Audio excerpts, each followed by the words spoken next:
Siamo giunti al Giro di Boa, quarta corsa del convegno, cavalli di 3 anni sul miglio, 1 Gender S, 2 Gioia Dipa, 3 Guttuso Rob Griff, 4 Gloria dei Venti, 5 Gin Tonic Vad, 6 Mystic River, seconda linea 7 Gambler Trio, 8 Girardengo GM, 9 Gelsomoro OP, 10 Gorgek Daghi.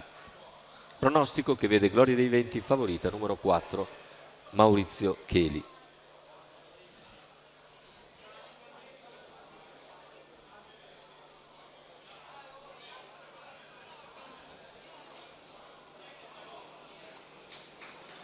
Partenza proprio Gloria dei Venti, velocissima a condurre, veloce anche Mystic River, mentre sono rimasti out Guttuso Rob e Gin Tonic Vad.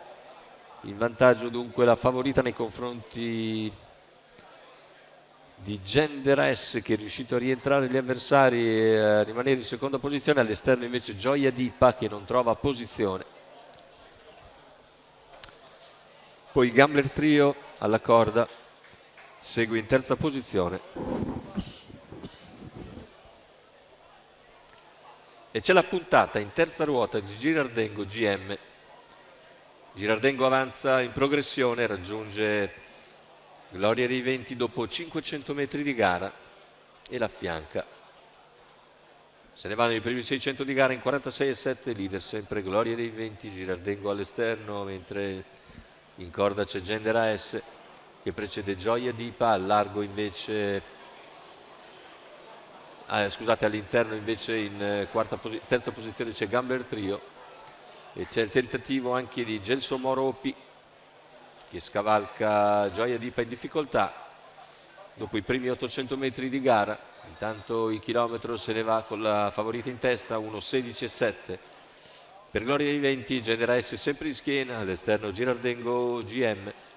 Nessuno degli altri per il momento riesce a farsi luce. In terza posizione in corda c'è sempre Gambler Trio, poi Gorgek Daghi ha preso posizione al largo. Cavalli sulla curva finale con Gloria dei Venti in vantaggio, Gender S che prova ora a spostare sul calo di Girardengo GM. Lo scatto di Gender S che si porta su Gloria dei Venti a 100 dalla conclusione la Pariglia e passa agevolmente nel finale.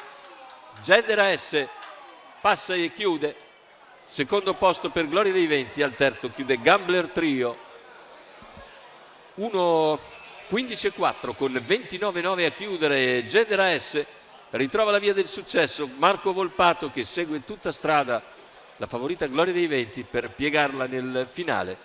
Negli ultimi 80 metri passa facile Gender AS e vince con il sediolo Marco Volpato per conto di Tre Bertolin e della scuderia Il Mono.